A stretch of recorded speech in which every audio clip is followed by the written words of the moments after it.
Un poco lo que nos van a proponer, tanto mi texto, que es un texto que escribí este año para el Encuentro Latinoamericano de Trabajo Social en Tandil, como el texto de Senatore, que tiene aproximadamente 10 años y está en el mismo libro que el texto de Matusevicius y el de Oliva Gardey, son textos que nos permiten discutir lo situado de los procesos de intervención, pero a partir de recuperar algunos elementos específicos, ¿no?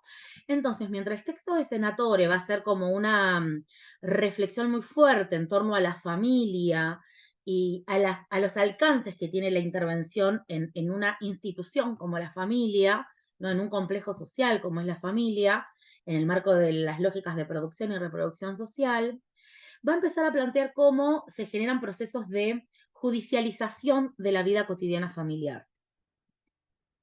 Y cómo esa judicialización no necesariamente se expresa en desarrollar denuncias o presentaciones en el sistema judicial, sino que esa judicialización tiene más que ver con cómo lo operativo, digamos, cómo se operacionaliza, cómo se operativiza los supuestos, el universo de sentidos en torno a cómo se sanciona, se moraliza lo que debe ser una buena familia, y ese impacto es el que va a aparecer en nuestros procesos de intervención, ¿no? Ese es un poco el aporte que nos va a hacer el texto de Senatore.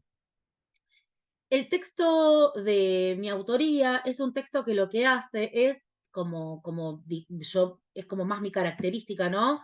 Que vengo discutiendo la reproducción social y pensar las estrategias de reproducción social como una forma de reconstruir la vida cotidiana. Lo que hace este texto es relacionar la reproducción social y la vida cotidiana a partir de entender cómo funciona el sistema de necesidades, cómo se configura el sistema de necesidades en nuestra sociedad, ¿no? Que cuando hablamos del sistema de necesidades no va a ser solo las necesidades, sino las formas de satisfacerlas, ¿no?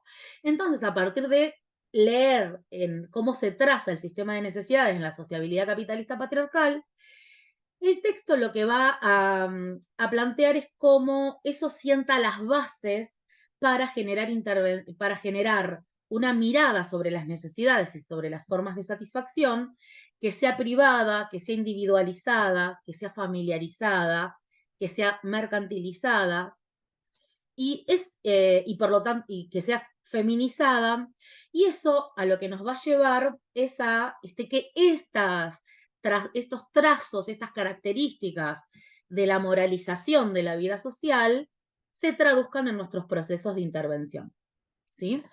Entonces, un poco, digamos, más en la línea de lo que ya veníamos planteando con Pantanal y con Matusevicius, que se retoma desde el aporte específico de la evaluación como un aspecto nodal de los procesos de intervención, estos textos nos van a llevar al centro, digamos, de por qué hablamos de un proceso y que de intervención, y cuando hablamos de un proceso de intervención, estamos hablando de la necesidad de situar ese proceso y por lo tanto en esa situacionalidad de los procesos es donde va a tener tanta cabida, tanta importancia y tanta cabida reconocer la dinámica social, porque esa dinámica social es la que va a impregnar la forma de producir y de acceder a los satisfactores de las necesidades, ¿no? Bien, entonces, ¿le dieron alguna leída a alguno de los dos textos? No se puede más. Sí, profe. Sí, Algo yo leí así. el tuyo, Ajá. y después el otro, el de, ¿cómo es? Senatores. Senatores. Lo leí más por arriba porque era un poco más complicado. Senatores, sí. ¿Les pareció más complicado? Tiene una forma En de... cuanto yo no lo entendí el de senatores. Sí, como el lenguaje. Por ahí el tuyo fue como que reúne, o sea, un montón de cosas y es más fácil de entender. O por Quizás ahí porque estamos estoy más más familiarizadas acostumbrada con... ya a mi forma, ¿no? Creo que lo Sí, que sí, tiene el de sí. Senatore es que es un texto que tiene cierto lenguaje jurídico.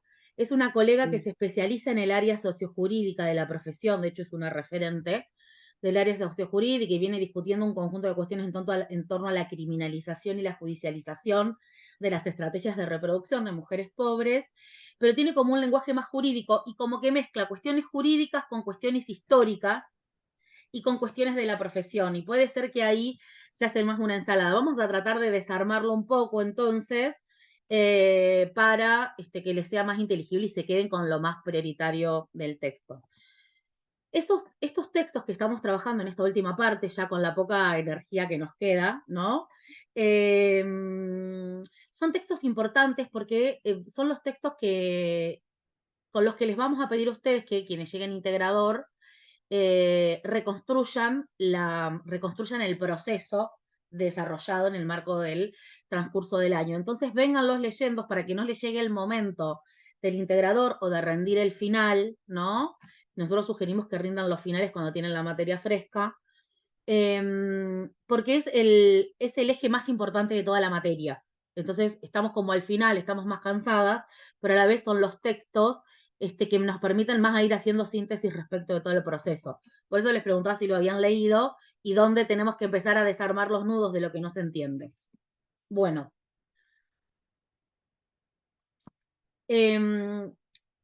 Para mí es más pedagógico si arrancamos por mi texto, porque enmarca en la dinámica de la reproducción social a la familia, que es lo que después va a traer Senatore, ¿sí? Y en todo caso, si necesitamos entre un texto y el otro salir, dar una vueltita y airearnos, lo hacemos y volvemos. Bueno, mi texto miro para abajo porque tengo mis apuntes muy prolijos, ¿no? Mis apuntes muy prolijos justamente para esto, para ir despejando en los textos lo que es accesorio de lo que es principal.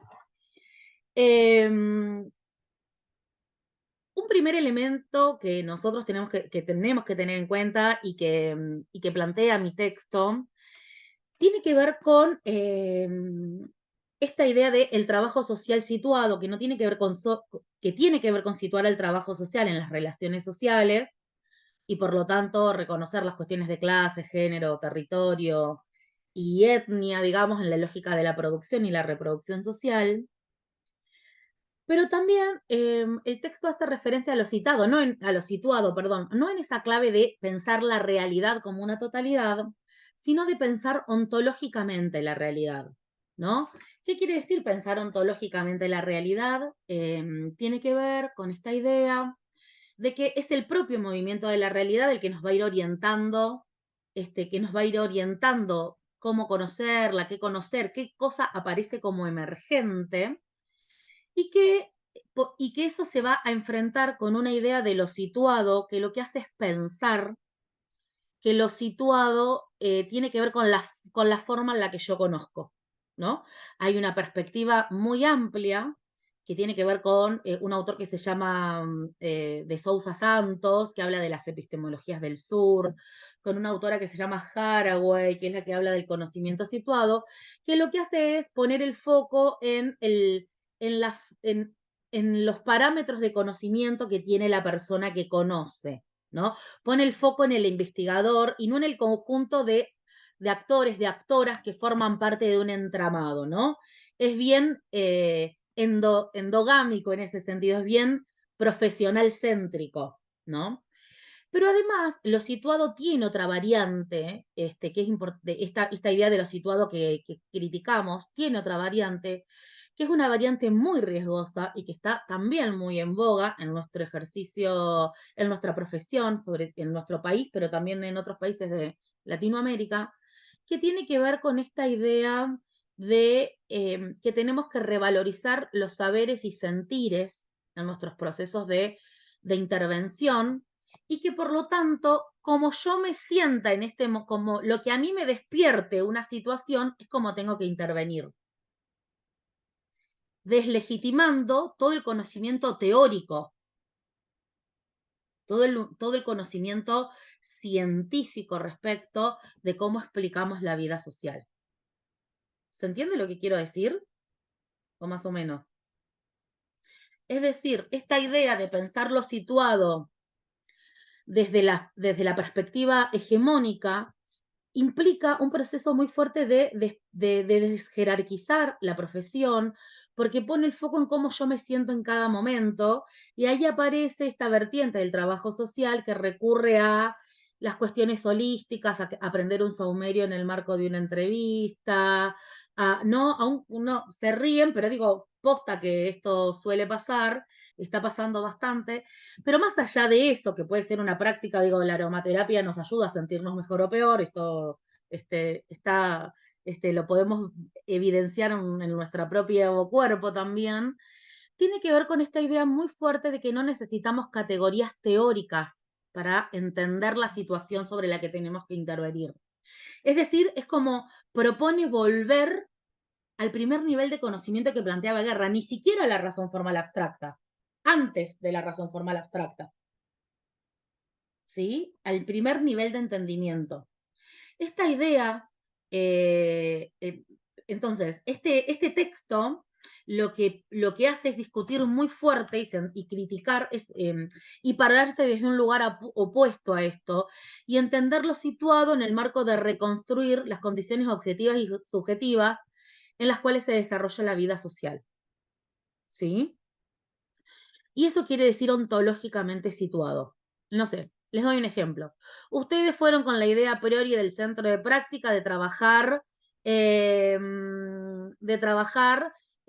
potenciar los derechos de los pibes que van al envión. Y se encontraron con que había adultos en ese lugar que no aceptaban a los pibes.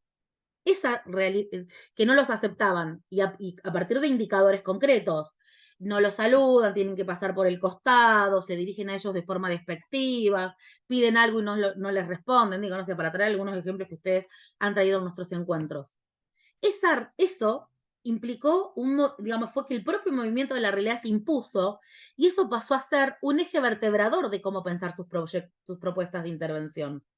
¿No? De pensar cuál era la situación problemática y de pensar cuál era su propuesta de intervención. Más allá de la idea que ustedes tenían de lo que les hubiera gustado trabajar con este grupo de adolescentes. ¿Sí? Eso significa captar el propio movimiento de la realidad, leer los emergentes que tiene la realidad. Y para leer los emergentes que tiene la realidad necesitamos teoría. ¿Sí? Eh, Y esa teoría tiene que ser traducida en modalidades táctico-operativas. Entonces no alcanza solamente en cómo yo me siento en este momento para hacer las cosas. Por supuesto que cómo me siento va a influir en que le ponga más garra, más onda, menos onda, ¿no? Pero hay un conocimiento teórico que es necesario. Ya. Bueno, entonces en ese sentido, pensarlo ontológicamente, pensar un trabajo social situado, esta perspectiva, tiene que ver con entrecruzar la perspectiva de totalidad, de la realidad como una totalidad, con la perspectiva de captar el movimiento de la realidad y no definir a priori qué queremos hacer, que es un poco lo o lo que queremos conocer, que es un poco lo que venimos conversando a lo largo de este segundo cuatrimestre. Entonces, en ese sentido, entender esta realidad, entender al trabajo social ontológicamente situado desde una perspectiva de totalidad, implica ensamblar a la profesión en las lógicas de producción y reproducción social, con los aspectos de desigualdad, de resistencia y de intervención del Estado que eso tiene. Porque eso nos va a permitir explicar cómo se configura el sistema de necesidades en nuestra sociedad contemporánea, ¿no? Entonces, nosotros ya habíamos dicho que las lógicas de producción y reproducción social se asientan en fundamentos, que esos fundamentos tienen expresiones, que esas expresiones se concretan en la estructura y en la coyuntura, ¿no? Como nos aportaba Matusevicius, y se expresan como padecimientos, como obstáculos en la vida cotidiana de las personas con las que vamos a trabajar, pero esos padecimientos son inaccesos a satisfactores, materiales o simbólicos. ¿Sí? Es decir, los padecimientos en la vida cotidiana de las personas por la dificultad de resolver algún aspecto de la reproducción social implica que esas personas no pueden acceder en cantidad y o en calidad a los bienes y servicios que permiten satisfacer esas necesidades. Y esos bienes y servicios pueden ser materiales o pueden ser simbólicos. Puede ser un bolsón de mercadería o puede ser no tener con quién compartir los momentos de la cena, del almuerzo, estoy inventando. Se me ocurrió pensar en les viejes, ¿no? Que es una característica bastante constitutiva, que hay una demanda, digamos, de les viejes respecto de la soledad. Entonces, estos aspectos materiales y simbólicos son, son recursos que las personas en la sociabilidad capitalista patriarcal, a las que las personas en la sociabilidad capitalista patriarcal accedemos por medio del consumo. Nosotros accedemos a los satisfactores de las necesidades por medio del consumo, es decir, el consumo, la capacidad adquisitiva de comprar y de tener determinadas cosas, por ejemplo, pagar una persona que venga todos los días a cocinarme y está conmigo mientras yo como, estoy inventando, ¿no? O la gestión en la obra social o en el sistema o en el dispositivo de discapacidad de un acompañante terapéutico, no sé, estoy inventando, para no pensar solamente en recurso material, sino también en estos recursos simbólicos que tienen que ver con el acompañamiento, más con la reproducción espiritual, se tamizan por medio del consumo. ¿Qué pasa? Cuando las personas no tienen las condiciones, la condición, los bienes del bien de cambio para poder acceder a esos consumos, es donde aparece la intervención del Estado por medio de las políticas sociales para poder garantizar ese consumo. ¿Sí? Bien. Ahora, ese consumo, o ese consumo, o esa forma en la que nosotros vemos que se resuelve la satisfacción de necesidades, habla de lo que se conoce teóricamente como el sistema de necesidades. Es decir, cuando nosotros hablamos de la reproducción social, estamos hablando del sistema por el cual se reconocen determinadas cosas como necesidades, ¿sí? Y se reconocen determinadas formas legítimas socialmente para satisfacerlas, ¿sí? Por ejemplo, la, la venta de drogas es una forma de satisfacer necesidades, sí. ¿Es legítima? ¿Ilegal? No. ¿Sí? Bueno. Con esto lo que quiero decir es que esto que nosotros veíamos entre los procesos de desigualdad real y desigualdad material no se lee en clave solo de el acceso a los recursos o no, ¿sí? El reconocimiento de determinados aspectos de la reproducción o no, sino la forma social que adquiere lo que se prioriza o lo que no se prioriza como necesidad. ¿Sí? ¿Cuál es el problema? Que en la sociabilidad capitalista patriarcal, ese sistema de necesidades es un sistema en el cual se produce algo que teóricamente se llama la inversión entre medios y fines. Nosotros vivimos en una sociedad, o sea, todas las personas necesitamos determinados satisfactores para satisfacer nuestras necesidades. En nuestra sociedad, esos satisfactores son mercancías, porque una característica de la ley de acumulación capitalista es la privatización, la mercantilización y la valoración del capital, ¿no? Entonces, todos los bienes son mercancías, incluso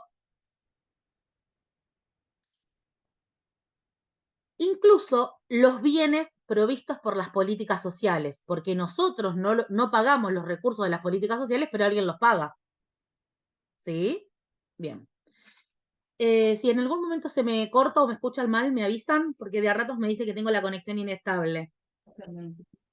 Igual, Laura, te pregunto, No sé si se escucha, porque estamos usando el audio de Cande para que no se Sí, sí, haga sí, acople. te escucho re bien.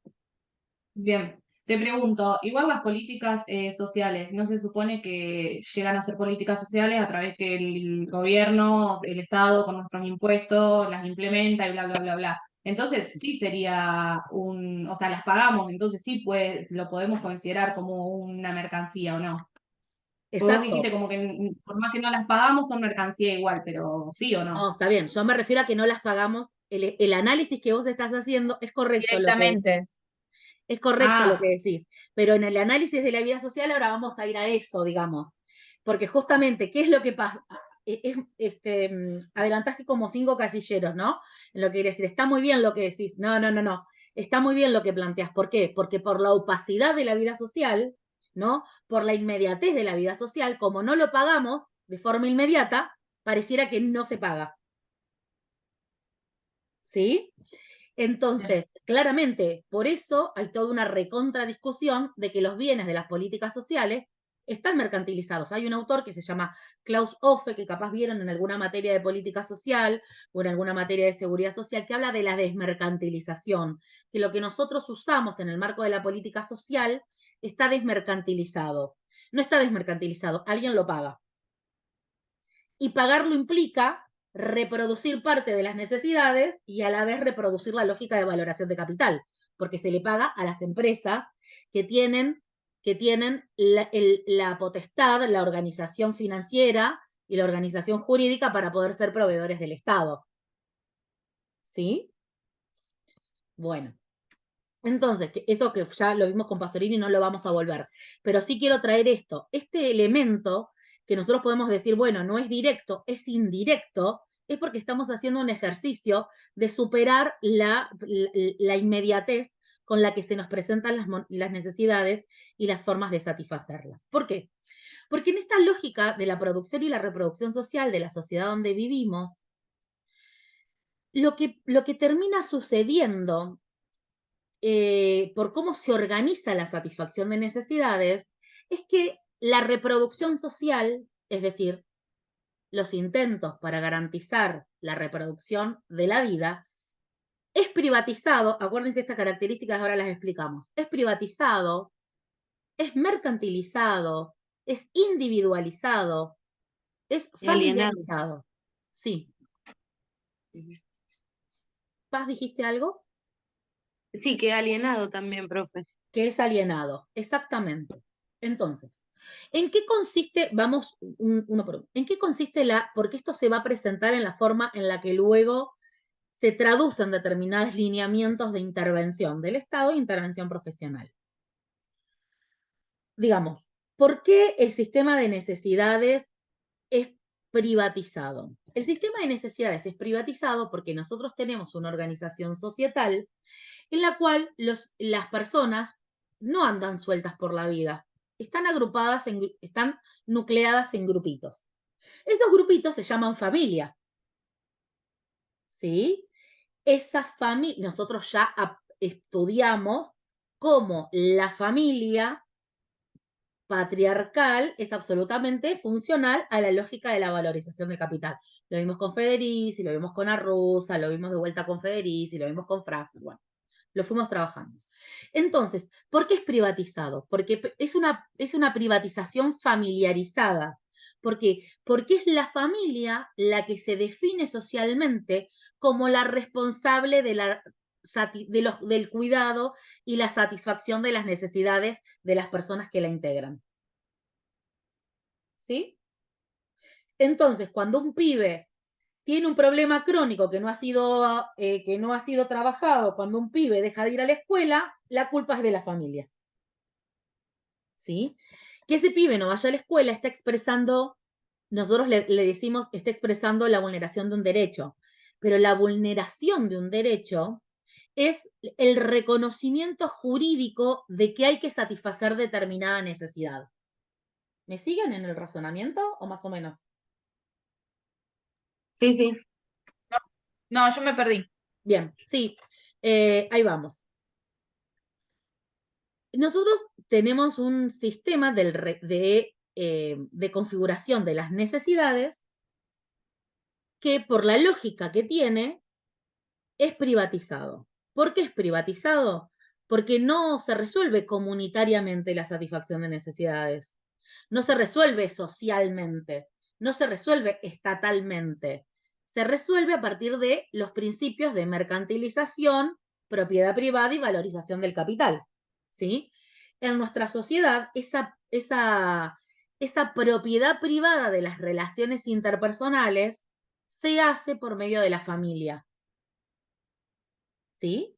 La familia es la que organiza las lógicas afectivas, ¿sí? Y de consanguineidad de cómo funcionar en el marco de la sociedad en la que vivimos. Por eso una persona que no tiene familia es considerada, ay, pobrecita, no tiene familia. ¿Sí? Digo, como para... Ahora, ante lo que nosotros vemos desde el enfoque de derechos como un derecho vulnerado, ¿no? Un derecho es algo que el Estado ha reconocido que debe ser garantizado, ¿no? Eso nos dice el enfoque de derechos. Entonces, eso que debe ser garantizado es la satisfacción a una necesidad. Cada vez que nosotros decimos hay un derecho vulnerado, lo que estamos diciendo es que hay una necesidad que debe ser satisfecha. Porque la forma de reproducción, porque la lógica que tiene nuestra dinámica social no permite que todas las personas satisfagan sus necesidades. ¿Sí? ¿Sí? ¿O más o menos? Sí, bien. Entonces, cada vez que nosotros decimos que hay un derecho vulnerado, lo que estamos diciendo es que hay una necesidad insatisfecha. No solamente que hay una necesidad insatisfecha, que hay una dinámica social que impide que se satisfagan las necesidades. ¿Sí? Pero eso es en una reflexión analítica, teórica, que recupera el sentido de totalidad. ¿Sí? Porque en realidad, para la vida social, la satisfacción de necesidades es responsabilidad de la familia, específicamente de los adultos de la familia, sobre las infancias, las adolescencias, las personas con discapacidad y las personas mayores. ¿Sí? Esta cuestión de que se privatice la satisfacción de necesidades, o sea, que sea responsabilidad de las familias, por la lógica del patriarcado, nos lleva a que no es responsabilidad de la familia. Es una familiarización feminizada. No es responsabilidad de la familia, es responsabilidad de la mujer. Che, el tipo no trabaja, se gasta, es un borrachín que se gasta toda la plata. Y bueno, pero la mujer podría hacer algo para ganar unos mangos. ¿Han escuchado esos argumentos alguna vez? La mujer podría hacer algo para proteger a esos chicos. Sí, sí. Bueno, la mujer puede mandar igual a los chicos de la escuela aunque el marido no trabaje, ¿sí? O el marido se fue, bueno, está bien, se quedaron con la madre, qué mejor que con la madre. Bueno, todos esos argumentos nos hacen, son expresiones, pero no solo expresiones verbales, expresiones empíricas de la privatización de las necesidades, del sistema de necesidades. Pero a la vez, el sistema de necesidades es mercantilizado.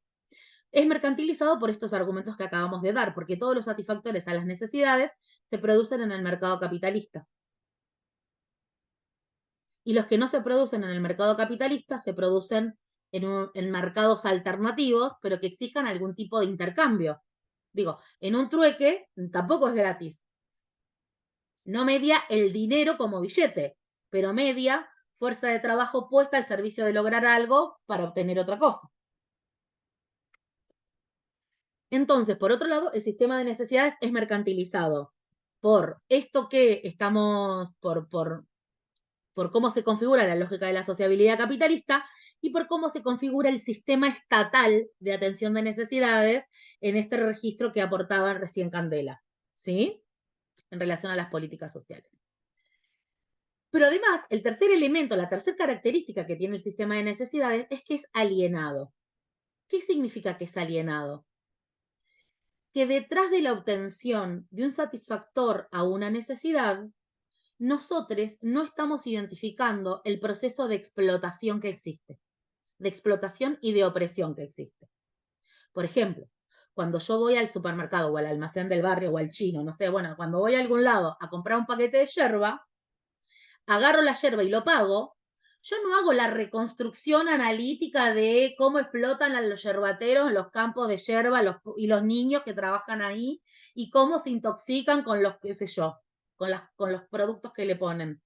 Yo no hago toda esa reflexión, ¿sí? Si no, no podría, digamos, porque tiene que ver con la vida cotidiana, con el saber práctico utilitario de la vida cotidiana.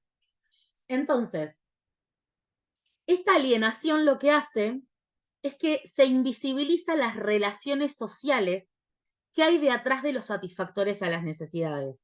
Y por lo tanto, lo que se invisibiliza, perdón, es la estructura de poder de clase, de poder de género, de poder de etnia, que existe, es decir, lo que se invisibiliza es la división social, técnica y sexual del trabajo. ¿Sí? Entonces, esto que la división social, técnica, sexual, racial del trabajo socialmente necesario, que nosotros lo decimos teóricamente, se concreta en nuestros consumos cotidianos. ¿Sí? Pero además este sería como el fundamento de la alienación, ¿no? Que tiene que ver con que las relaciones sociales se enmascaran bajo relaciones interpersonales o relaciones entre las cosas, ¿no? Que eso ya lo explicábamos con el texto de enfoque de la crítica al enfoque de derechos. Además de eso, la contemporaneidad tiene una característica constitutiva de la alienación. ¿Cuál les parece que es? ¿Cómo se expresa la alienación en la cotidianeidad contemporánea? La alienación del acceso a los satisfactores. ¿Se les ocurre algún ejemplo o algo?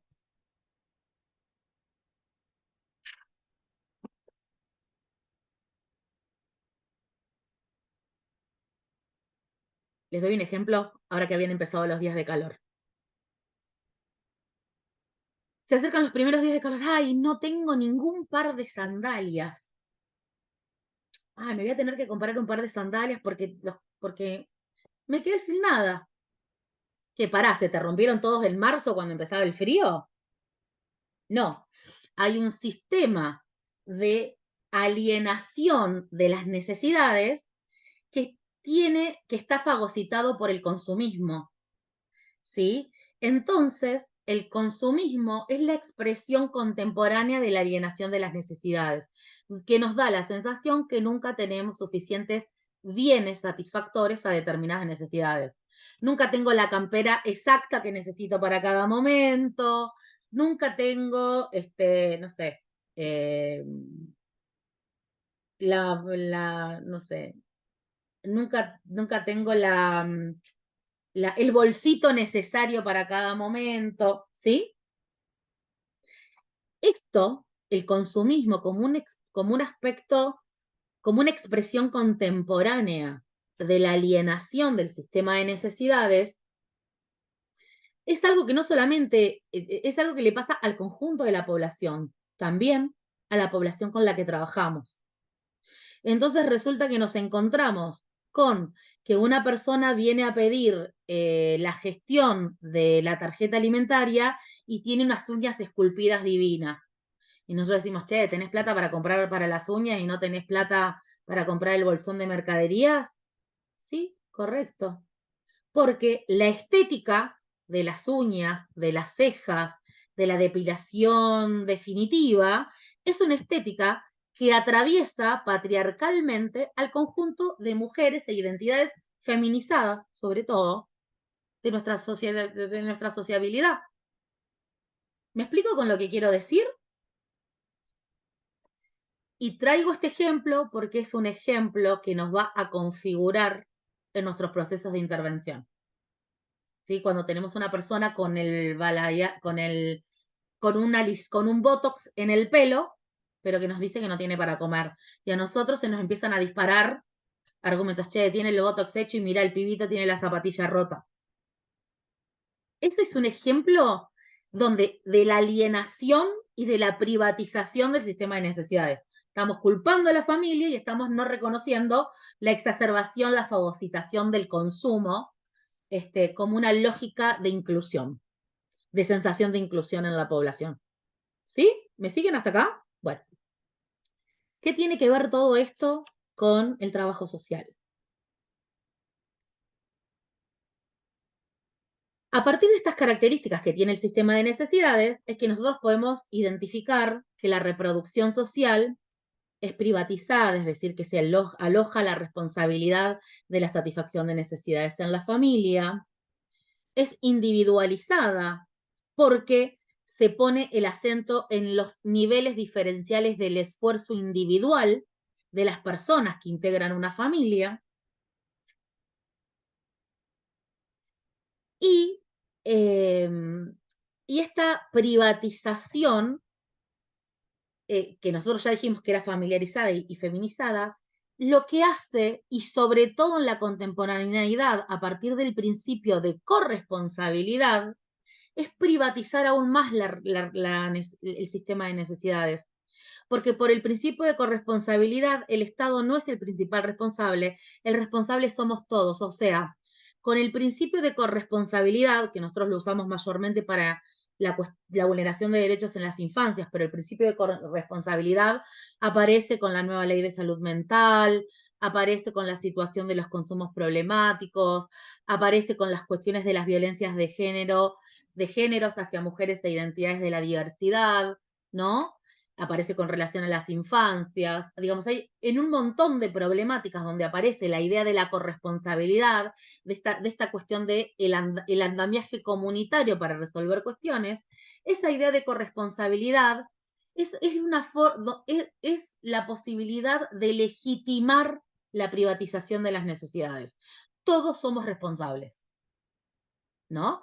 Y así empezamos a tener expresiones de cómo esa privatización, esa familiarización, esa feminización de la satisfacción de necesidades se traduce en lineamientos de intervención.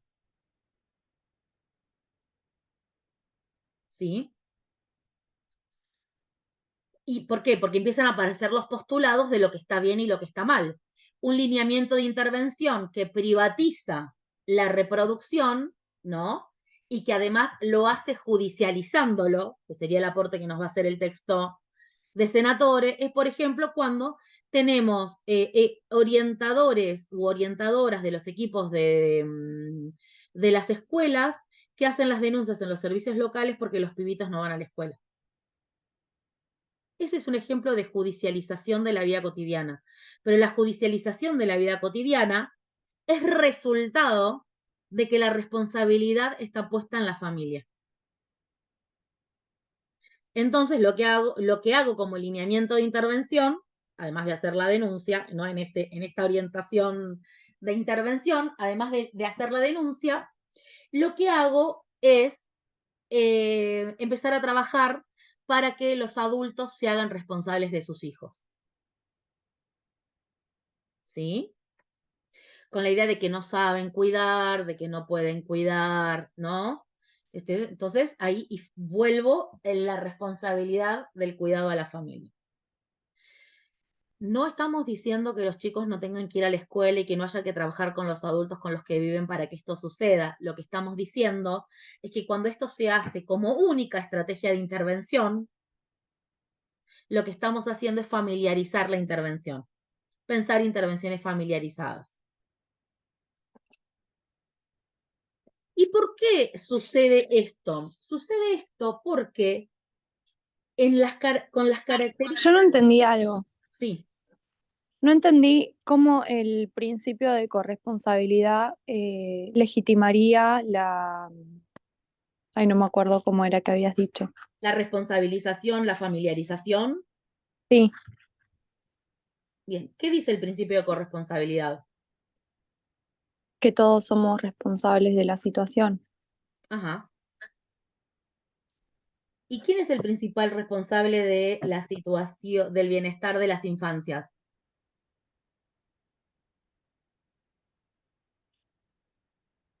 Y por lo que se muestra socialmente las familias. Ajá. Y si todos somos corresponsables y la familia, todos somos corresponsables y la familia es la principal responsable de los cuidados de las infancias, la corresponsabilidad, ¿dónde fija la responsabilidad? En las mujeres. En las mujeres, pero en las mujeres de esa familia. El principio de corresponsabilidad lo que hace es dejar de decir que el Estado es el único responsable y coloca como responsables a todos los actores, a todas las actoras. Por eso el principio de responsabilidad legitima por eso la corresponsabilidad legitima la privatización de la satisfacción de necesidades. Porque no es el problema de que el Estado no supo acompañar el proceso de digamos, del aprendizaje de maternar a estas personas, de maternar y de paternar a este niño que hoy está en una situación de vulneración de derechos. El problema es de ese que no paterna bien, no del Estado que no acompaña a la gente respecto de cómo generar procesos de cuidados, crianzas responsables, crianzas afectivas. ¿Me explico? Los talleres de crianza que existen Sí, ahí son los entendí. menos, y los que existen son para decirle a las madres, ni siquiera a los padres, a las madres, cómo hay que cuidar bien. Con este bien entendemos desde arriba hacia abajo una lógica adecuada de cuidados. ¿Por qué traigo esto como importante? Ahí, Lourdes, te doy la palabra, que ibas a decir algo. Porque esto es importantísimo, es recontra importante. Porque lo que nosotros identificamos respecto de cómo se organiza la reproducción, el sistema de necesidades en clave de la reproducción social, tiene que ver profundamente con esta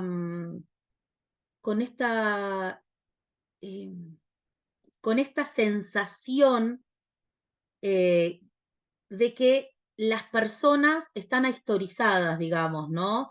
De que la cadena se termina en el adulto responsable. El pibe tiene una situación de vulneración, el adulto es el responsable y no se reconstruye la cadena intergeneracional de vulneración de derechos que hay. Traduzco lo que quiero decir. Un adulto que hoy vulnera derechos de las infancias son adultos que tuvieron sus infancias vulneradas. Hay una intergeneracionalidad en la vulneración. El principio de corresponsabilidad no ayuda a reconstruir ese encadenamiento de vulnerabilidades. ¿Me explico? ¿O más o menos? Sí, sí. Bien.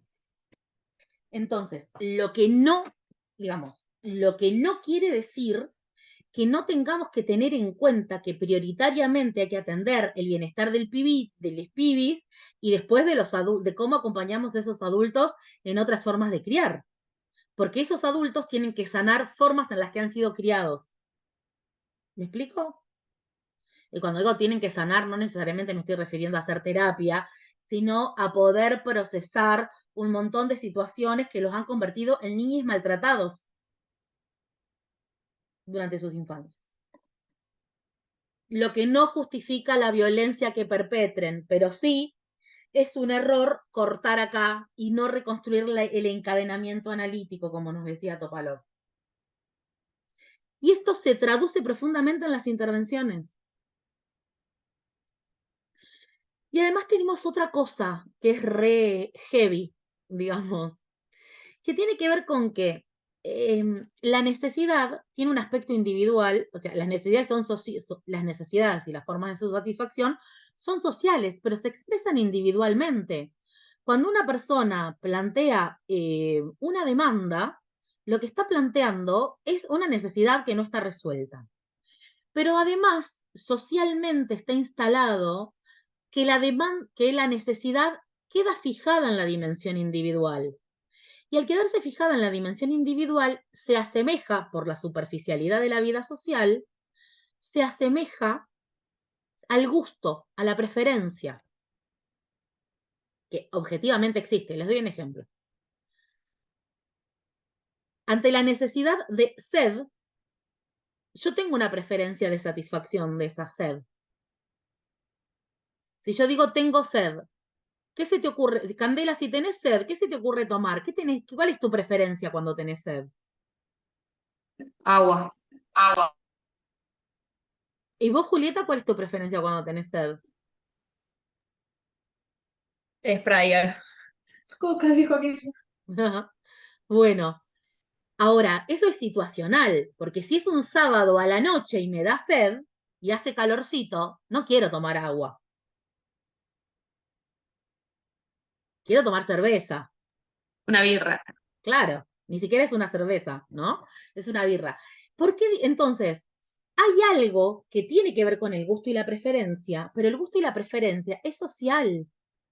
Si estamos a 1 de noviembre y vamos a cobrar recién el 6 de noviembre y tengo hambre y mi preferencia es comer sushi, no tengo forma de resolver la escala de gusto y preferencia. ¿No? Bueno, tengo que comer, qué sé yo, arroz. Y ni siquiera capaz que puedo elegir el arroz, agarro el más barato, porque todavía no cobré. Bueno, ¿por qué digo esto? Porque lo que queda fijado es que como las necesidades se satisfacen individualmente por el sistema privatizado que tenemos, en el acceso a las necesidades, porque todos los satisfactores son mercantilizados, queda fijada la escala de gustos y preferencias. Y eso se traduce en que, no, bueno, pero él no come frutas, no le gustan. Y bueno, si a la gente pobre le gusta comer polenta, ¿qué le vas a hacer? ¿Han escuchado esos argumentos? Sí, Bueno, sí, sí. ese es eso es la fijación del sistema de necesidades en una dimensión individualizada e individualizante. Porque la contracara de eso es, bueno, escúchame, si no le gusta lo que tiene, que se esfuerce más y que consiga otra cosa. Yo te doy la caja de mercadería con lentejas, arroz y fideos. Y a vos no te gusta, y bueno, anda a trabajar y comprate lo que quieras. ¿Escucharon alguna vez ese argumento? Bueno, eso que escuchamos y que nos horrorizamos porque nos parece prejuicioso, es la teleología socialmente puesta respecto del sistema de necesidades. Es la dinámica hegemónica con la que se leen las necesidades. Bueno, y además lo que tenemos es que el mercado aprovecha eso. ¿Por qué? Porque ante los distintos sectores sociales, el mercado va creando nichos de satisfactores a las necesidades y va creando marcas a los satisfactores de las necesidades. Entonces me pongo frente a la góndola de arroz y tengo 15 marcas, desde los 1.500 pesos hasta los 500. ¿Sí?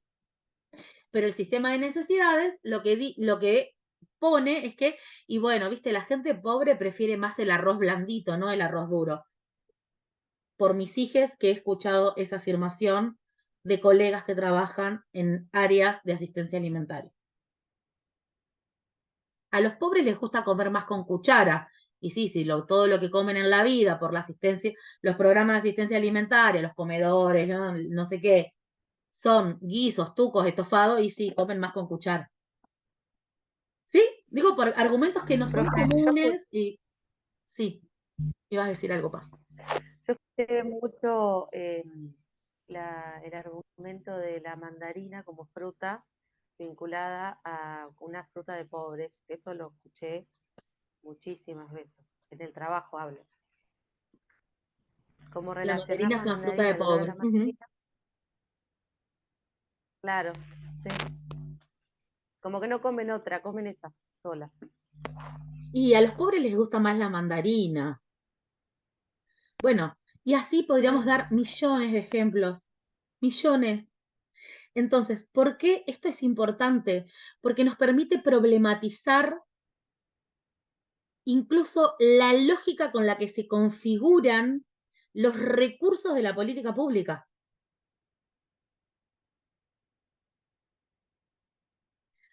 por qué cuando generamos una actividad, no sé, generamos una actividad con los pibes y llevamos, llevamos digamos, y llevamos gaseosas de segundas o terceras marcas, ¿no? Y con el supuesto a priori de cuál es el consumo que utilizan. No, ¿Sí? eso ya a nosotras nos va por el lado de la plata. No, no ustedes, no estoy diciendo ustedes que están poniendo guita de su bolsillo para sostener las actividades de la práctica. Digo, pensemos en las actividades que se hacen desde el Estado con las infancias y las adolescencias. El festejo de un día del niño. Bueno, y se usa Sí, la pero cascarilla de cacao para hacer el chocolate. Bueno, nosotros para hacer un festejo del Día de las Infancias nos mandaron un chocolate que era todo azúcar, no, Bueno, no se sentía el sabor del chocolate. ahí tenés un ejemplo. o el A eso, a jugo un para pibe, digamos, diluir. eso no sucede en una escuela privada, supongan. Pero Y no, que te manden mi las hermana tiene el botellas Santa para Joaquina, diluir. que es también una fiesta donde hacen chocolate caliente y Ujú, es todo chocolate águila. ujú. Paz, ibas a decir algo. No, que también desde el Estado, No te también para las escucho bien, te actividades escucho muy que es bajito. el Día de la Niñez y demás. Ay, porque Me lo saqué. Dale, ahí sí, re bien. Ah, bueno, porque tenía el auricular. No, que nosotros también, cuando se solicitan alimentos, bebidas para lo que son festejos también, Día de la Primavera, Día de las Infancias Ujú. y demás, te mandan los botellones del jugo para diluir. Bueno, el re ejemplo, Eso. claro, ni la gaseosa de tercera marca, claro. Sí, ya, no, ya ni siquiera es la gaseosa, o sea, es la botella de jugo de naranja para diluir, Bien. es esa.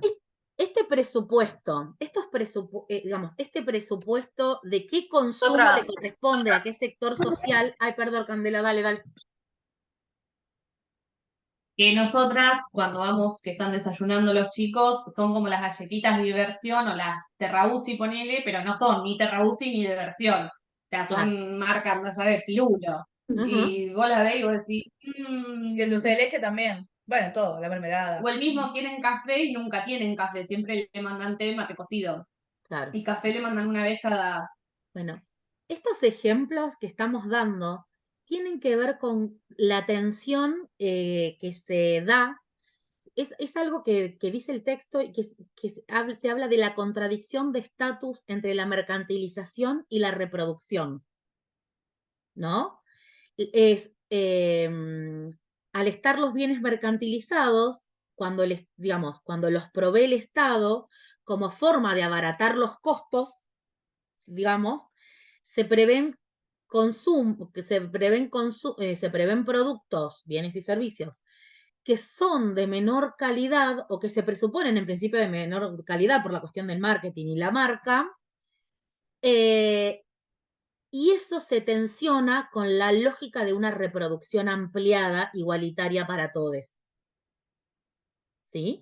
Esa tensión es una característica propia de las lógicas con la que opera el sistema de necesidades en nuestra sociabilidad y específicamente en nuestro país, con la intervención, con la lógica que tiene, que es una lógica progresista, ¿no? Comparado con otros países de América Latina, es una lógica progresista con la que se interviene en la satisfacción de necesidades, no escapa a esto, no escapa a esta discusión, ¿no? Y por lo tanto, como no escapa a esta discusión, quienes trabajamos con recursos de las políticas sociales, nos encontramos con esto. Y esto muchas veces lo que hace es orientar la determinada lógica en las intervenciones. Por eso un poco, digamos, pensar en procesos, en procesos de intervención situados al hacer este ejercicio de imbricar distintos tipos de desigualdad, de traspasar la demanda y frente a esta demanda reconstruir situación problemática, de poder relacionar la reproducción así como un todo enorme con la vida cotidiana y ver ahí qué cosas hace la gente y qué cosas no, qué cosas puede, qué cosas no, qué cosas sabe, qué cosas no. Nos permite generar, nos permite, digamos, reconstruir la vida cotidiana de determinada manera, donde podemos desnaturalizar estas características que tiene el sistema de necesidades y no reproducir esas características socialmente puestas en nuestras acciones de intervención, ¿no? No sé, por ejemplo, cuando colocamos en la responsabilidad de las personas que la forma en la que gestione, la que tramite, la que camine las distintas instituciones donde se dan recursos, es responsabilidad de ella. Bueno, yo le dije, si ella no fue, no, le doy el ejemplo. El otro día en otro centro regional estábamos trabajando, no sé por qué surgió un ejemplo sobre una situación de violencia de género, entonces pregunto, bueno, ¿qué intervención harían frente a esta situación? Y bueno, nada, asesorar a la mujer para que vaya a hacer la denuncia. ¿Y qué más? No, bueno, después, una vez que hace la denuncia, que venga y vemos. O sea, es responsabilidad de la mujer. ¿Sí? Eso es privatizar la satisfacción de necesidades. Es colocar la responsabilidad en el otro sin tener registro de los condicionantes que tienen estos otros. ¿Sí? Es decir, ay, qué horror, ¿viste? Los chiquitos van solos de la casa al SIC y nadie los mira, ¿no? Como estableciendo un parámetro, una evaluación, una valoración de lo que está bien y de lo que está mal respecto de cómo cuidar. ¿Se entiende? Sin reconstruir que hay otras configuraciones, otras lógicas, otros límites que se configuran por los procesos de pauperización material y espiritual de las personas con las que trabajamos, ¿no? Entonces, o no sé, por ejemplo, cuando, no sé, ¿cómo podemos desfeminizar un cuidado? Cuando yo digo a una persona, bueno, vos ahora de acá te vas a la escuela y en la escuela, y si en la escuela no te dan el bolsón de mercadería, andate el miércoles a la iglesia evangélica que te lo van a dar. ¿Sí? Estamos sobrecargando la responsabilidad de la satisfacción de necesidades, de la reproducción, en esa mujer que está haciendo todo el circuito porque suponemos que eso es lo que debe hacer. Lo que no quiere decir que no demos la información respecto de cómo acceder a los recursos, porque quizás sea la única forma. Pero registremos, por favor, que hacer esto puede dar, digamos, que hacer esto implica una feminización, ¿no? De la reproducción y por lo tanto una feminización en la orientación de nuestra intervención, y que en algún momento podemos trabajar esto en algunos otros espacios con estas mujeres con las que trabajamos. No sé, si soy la orientadora social de una escuela y vienen las mujeres a buscar el bolsón de mercadería, bueno, ¿cómo trabajamos con estas mujeres? ¿Cómo se sienten con esto? ¿Qué pasa con esto? ¿Cómo aportamos a la problematización de la vida social? ¿No? Bueno, un poco a eso se refiere. Pero además, digamos, una cuestión importante que tenemos que tener en cuenta es que estas características de individualizar, privatizar y familiarizar las intervenciones no ocurre en todos los campos sociocupacionales, en todos los ámbitos en los que los trabajadores sociales trabajamos, porque no es un problema de, ay, esta política social está mal formulada, ¿sí? O esta política social está bien formulada pero está mal implementada. Es una lógica hegemónica de la reproducción social, ¿sí? Y el Estado, como uno de los complejos sociales ideológicos que forman parte de esta sociedad, hegemónicamente reproduce esa lógica, ¿sí? ¿Cómo podemos entonces tensionar esto? Hay como 2 elementos para tensionar esto que nosotros ya lo trabajamos en la materia, pero ahora que lo podemos poner como en concreto. Uno tiene que ver con poder reconstruir, con poder reconocer la particularidad de la situación. Entonces, poder identificar si hegemónicamente hay un proceso de privatización y de familiarización, reconstruyendo la particularidad de la situación, ¿cómo podemos disputar eso? Digamos, pero digamos, tenemos que tener empíricamente la información de esa situación. No lo podemos hacer así. Desfamiliarizar es decirle, no vengas vos, que venga tu marido. ¿Qué sé yo? No sabemos si es marido, no sabemos si es violento, no sabemos, ¿no? Entonces, desfamiliarizar no tiene que ver siempre con un tip a priori, ¿sí? Desfamiliarizar implica teóricamente repensar la responsabilidad de la satisfacción de necesidades. Y iremos viendo cómo eso se concreta en cada situación. Esa es una estrategia. La particularización de las situaciones e intervenir sobre la particularidad y no sobre lo singular. Y la otra tiene que ver con la direccionalidad que le imprimimos a las intervenciones. Si nosotros decimos que le imprimimos a nuestra intervención una orientación con perspectiva de género, tenemos que poder problematizar la sobrecarga hacia las mujeres en torno a los procesos de satisfacción de necesidades. Para dar algún ejemplo. Entonces, la direccionalidad, este horizonte de intervención, es el que yo tengo como profesional, es el que me permite evaluar, es decir, es el que me permite hacer juicios valorativos fundados, ¿no? Que eso veían la semana pasada que es una evaluación, hacer juicios valorativos fundados sobre lo que reproduzco o lo que no reproduzco en mis procesos de intervención.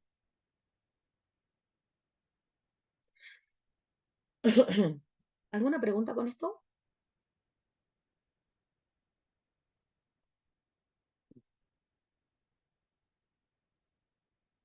Bien.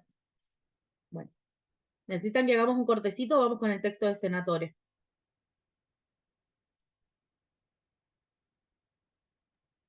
Por mí seguimos, profe. No quiero- No tengo problema. Sí, porfa. ¿Seguimos? Ay, yo me voy, pero ¿Cómo? no necesito. Grande quiere hacer un corte. Ella dijo. No, pero que. Que sí, que sí. yo estoy re de acuerdo con el corte. Claro, ¿Estás se de está preguntando. acuerdo? A mí me da lo mismo, no tengo Sí. problema en seguir o cortar. Bueno, ¿les parece? Nos Por tomamos 10 minutitos y volvemos. Dale. Dale. Dale, profe. Bueno, -10, retomamos, ¿sí? Ujú.